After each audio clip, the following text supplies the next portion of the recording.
Saudara-saudari yang dicintai oleh Allah, jumpa lagi dengan saya, Pastor Jensi Sedede, dari Rumah Retret Konstantini Ambawa, dalam renungan Minggu bertepatan dengan Hari Raya Pesta Pembaptisan Tuhan.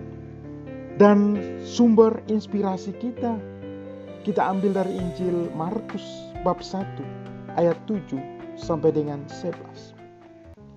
Tatkala banyak orang minta dibaptis, Yohanes memberitakan kepada mereka, "Sesudah aku akan datang Dia yang lebih berkuasa daripadaku.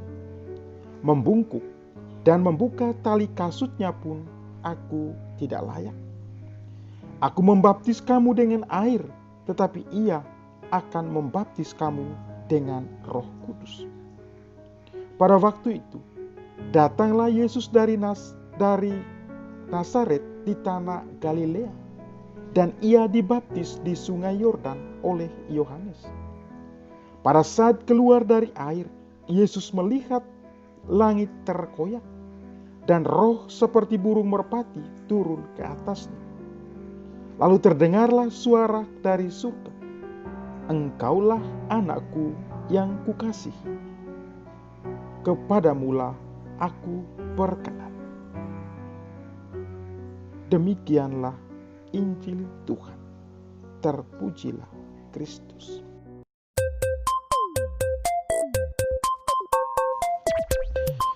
Saudara-saudari umat yang dicintai oleh Allah, gegap gempita Natal dan pergantian tahun telah kita lalui bersama dalam sukacita dan juga dalam kegembiraan.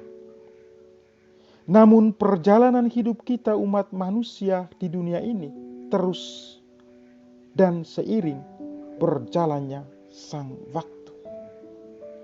Pada penghujung masa Natal, kita oleh gereja diajak untuk bersama-sama merenungkan, merayakan pesta pembaptisan Tuhan. Pesta pembaptisan Tuhan yang kita rayakan pada minggu ini, sekaligus kita mau mengakhiri masa Natal. Dan kita akan masuk dalam masa biasa tahun liturgi gereja. Nah, saudara dan saudariku terkasih di dalam Tuhan, menarik dalam Injil yang kita dengar pada hari raya pesta pembaptisan Tuhan. Di sana dikisahkan Yohanes memperkenalkan Yesus. Dikatakan ia yang membaptis. Yohanes membaptis dengan air, dan Yesus akan datang membaptis dengan Roh Kudus. "Aku membaptis kamu dengan air, tetapi Ia akan membaptis kamu dengan Roh Kudus." Apa yang dikatakan Yohanes menjadi suatu pertanda bagaimana Allah sungguh mau berpartisipasi di dalam kehidupan kita umat manusia. Ia datang dan Ia mau solider dengan segala keterbatasan hidup manusia, yaitu manusia yang terbelenggu oleh dosa. Dosa membuat manusia tidak bisa menunjukkan kasih Allah. Dosa membuat manusia jauh dari Allah. Dosa membuat manusia berpaling dari Allah. Tetapi keberadaan dosa itu bagi Allah bukan menjadi sesuatu yang harus dihindari, tetapi justru sebaliknya. Allah mau solider dengan manusia, ingin merasakan keterbatasan manusia, ingin merasakan keterpurukan hidup manusia, ingin merasakan ketidakberdayaan manusia, sehingga Ia mau dibaptis oleh Yohanes. Saudara-saudariku terkasih, kisah ini sungguh sangat inspiratif, bahwa kita tidak cukup hanya memikirkan diri kita. Kita juga memikirkan hidup orang lain di sekitar kita yang sungguh membutuhkan uluran tangan kita. bantuan kita, kepedulian kita. Bukan semata dengan materi, tetapi semangat keterlibatan kita di dalam kehidupan mereka semua.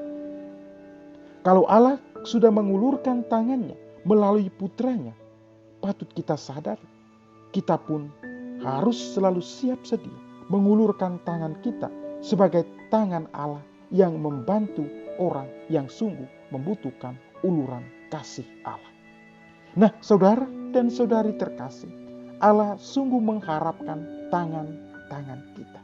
Tangan yang peduli, tangan yang penuh kasih, tangan yang penuh cinta, tangan yang penuh sayang kepada sesama.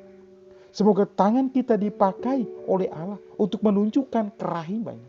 Sebaliknya, mereka yang menderita, mereka yang terbatas, mereka yang kekurangan, sungguh dapat membangun sebuah harapan baru di tahun yang baru ini dalam hidup mereka.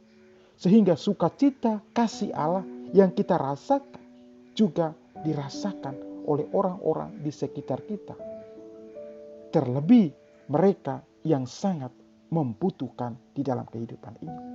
Saudara, saudari terkasih, semoga apa yang dilakukan oleh Yesus menjadi sumber inspirasi bagi kita untuk semakin mampu menunjukkan kesempurnaan kasih Allah, menundukkan kemurahan Allah di dalam hidup kita sehari-hari.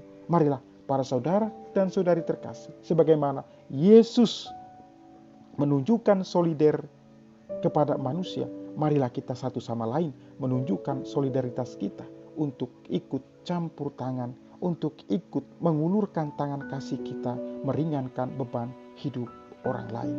Tuhan memberkati kita semua. Amin.